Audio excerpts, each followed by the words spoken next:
Prior in this course, we went through the short story called The Gift of the Magi by O. Henry. This story is about a woman named Della who is trying to find a gift for her husband Jim. When she realizes she doesn't have enough money for a certain gift for Jim, she makes the decision to cut off her hair and sell it to get the money for the gift. Today I'll be discussing how Della felt as she decided to cut her hair and what we can infer from Madame Sofroni's description in lines 50 to 67. According to the excerpt here in the yellow text, Della's hair is introduced and described as like a cascade of brown waters, implying the beauty of Della's hair and how lovely and prominent it is in the story. This phrase is a simile because it compares X and Y, or Della's hair with a cascade of brown waters. After she lets down her hair, she begins to leave.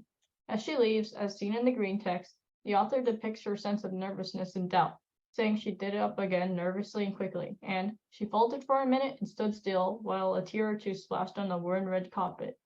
Here, the author implies negative actions that hint at Della's mood, though not physically telling the reader that Della felt nervous and hesitant when making her decision to find someone to buy her hair. Her active crying and faltering steps are actions that one may do when they are nervous or regretful, allowing the reader to realize how Della is feeling. Moving on to the next paragraph, in the gray highlighted text, the author again chooses to hint at Della's mood with actions and adjectives rather than straight up telling the reader. The lighthearted and positive tone the author uses here, brilliant sparkles still in her eyes, she fluttered out the door, shows the positivity and excitement Della is experiencing in the moment. Next, in the orange highlighted text, after Della goes to Madame Sofroni's shop, the author provides a brief description of Madame Sofroni. Madame's description is generally negatively described, with particular diction like too white and being said as hardly looking Sofroni, meaning that Madame is not very beautiful or wise, but really welcoming in appearance.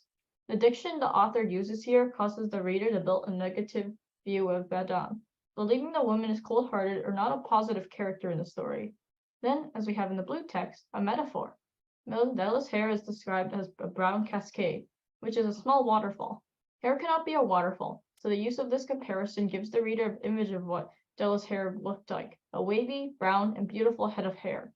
In the same sentence, in the red text, brown cascade is also diction, because the author had a reason to choose this specific vocabulary. The diction, again, makes the reader envision Della's hair without any physical visuals. With the previous description of Della's hair, one might think Della's hair's beauties could rival that of a divine being.